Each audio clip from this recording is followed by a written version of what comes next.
o tempo todo. Vamos prender o Bolsonaro. Caguei para a prisão. A primeira aparição do Bolsonaro, né, a primeira fala dele assim, em público, após a denúncia. Né, e ele solta um palavrão, né, Sara? A gente ficou constrangido na abertura de falar o que foi que ele disse, porque estava até conversando com o Sobreira, a vulgaridade que é essa fala dele, além de ser uma enorme contradição para o temperamento que a gente sabe que ele tem, né, que ele é um covarde, a gente está falando de um homem extremamente frouxo, sem brio. Eu vou colocar aqui na tela para vocês verem, né, porque, inclusive, eu acho que é tão feio, é tão vulgar, é tão deselegante, que é até chato ver o 247 publicar essa expressão aqui, né? Essa é a postura do ex-presidente em relação à possibilidade, aí, cada vez mais próximo dele ser preso. Esse é o nível intelectual desse capitão, né? Esse é o nível intelectual, né? Até onde o topo do pensamento bolsonarista é exatamente as fezes, né, que eles estão enfiados e tentaram enfiar o país. Né? Ele está falando isso para o gado dele, né? Então você vê que nas redes todo mundo ali na direita está comemorando, Bolsonaro está de volta, grande Bolsonaro, soltando os palavrões e o seu discurso de ódio e agressivo. Na realidade, ele está morrendo de medo da prisão. O que deve ter acontecido, Sara, é que ele deve ter recebido mensagens do amigão para quem ele bate continência, né? Ele bate continência para a bandeira dos Estados Unidos. Então, assim, o filho dele deve ter falado lá com o segundo escalão do Trump e recebeu o sinal verde para o pai, se quiser, se mandar para os Estados Unidos, né? Aí com aquele assunto que nós já conversamos ontem. Essa é uma grande possibilidade. Eu quero ver ele fazer o que o Lula fez. É falar, vou provar minha inocência. Lembram disso? Eu vou provar minha inocência. O Bolsonaro não me dá anistia. Nem começou o julgamento, ele já está pedindo anistia. Né? Quer dizer, ele é um borra-botas, não é isso que ele é. É um tipo, assim, realmente pequeno. Né? É inimaginável que esse homem tenha governado o país. Né? Olha só a maneira como ele se refere à justiça do seu país, como ele despreza a justiça do Brasil. Né? E ele fez isso a sua vida inteira. Fez isso no quartel, fez isso em relação às rachadinhas da família. A gente viu ali o Queiroz, a maneira como eles utilizaram o seu poder para evitar e impedir as investigações, né? De como ele fez dinheiro na política durante 27 anos, de como ele fez ali uma empresa familiar para viver do dinheiro público. Né? E agora, assim, no momento que ele tem que mostrar grandeza, né, ele vem e solta esse palavrão que é bem o nível intelectual dele, né, Miola?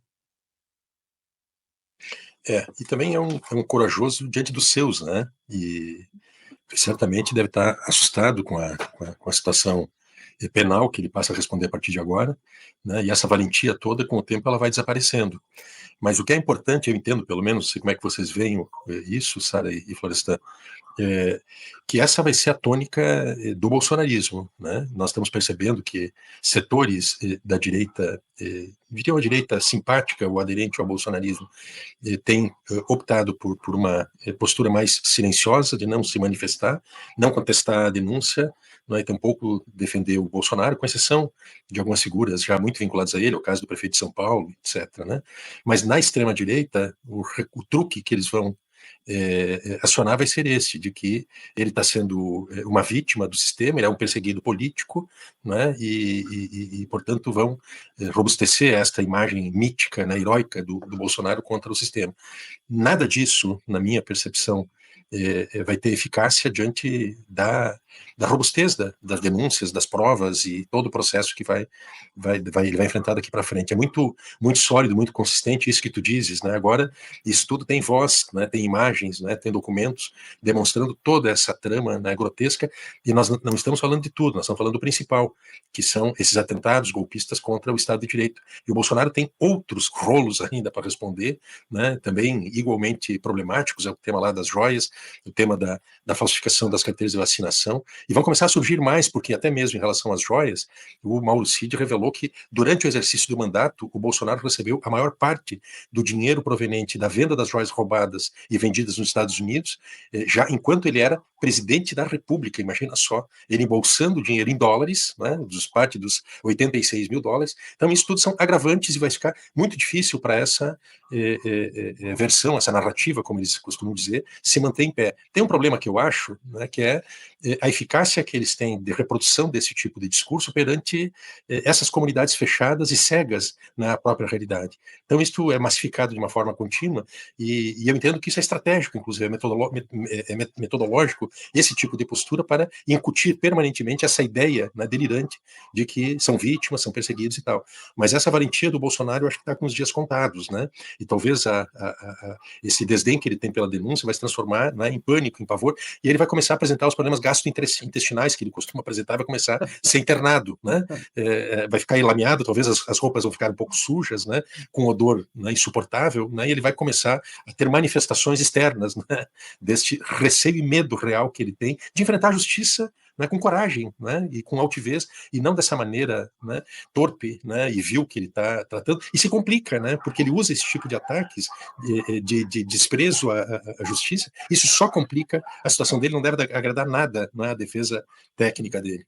As opções para ele, para não enfrentar a prisão, que ele diz que está nem aí para essa prisão, provavelmente ir para uma embaixada ou ir para uma fronteira. Eu acho que ele vai para uma fronteira se a coisa complicar. Ele não tem essa altivez do homem íntegro e honesto que ergue a cabeça e fala: eu vou provar minha inocência. E olha, eu escutei isso do presidente Lula naquela entrevista que eu fiz lá na Polícia Federal, que eu estava com a Mônica Bergamo, aquela entrevista exclusiva dele, que ele diz: eu vou provar minha inocência. Ninguém vai colocar algema, né, no meu calcanhar.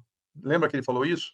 Então, assim, o presidente Lula, que não cometeu crime nenhum, foi preso e provou sua inocência. Entrou e saiu de cabeça erguida. Esse aí a gente sabe que dele não precisa esperar nada, né? A vulgaridade do Bolsonaro sempre foi assim ilimitada, né? Eu acho que nunca tivemos um presidente tão vulgar, né? Acho que nunca tivemos. Nem o Jânio Quadros com suas vassouras, nem o Collor com suas camisetas e suas festinhas de fim de semana, nem outros da República Velha, não sei. Eu acho que nunca tivemos assim tanta vulgaridade no poder. Agora, isso aí, o que explica é apenas a vontade de causar ali junto com a militância dele. Não tem nada a ver com a estratégia de defesa, né? Eu acho que não tem nada. A defesa está pedindo prazo, mais de 80 dias, para analisar a denúncia, né? Num sinal de que a defesa tem grandes preocupações, né? Você pede um tempo tão grande porque a coisa é densa, né? Agora, ele vai dar trabalho para a defesa, sim, porque volta e meia ele vai fazer essas coisas, né? Isso aí de, sabe, caguei para ser preso. Mentira! Claro que ele está morrendo de medo de ser preso, não quer ser preso, mas precisa de causar, né, ali com a turma dele.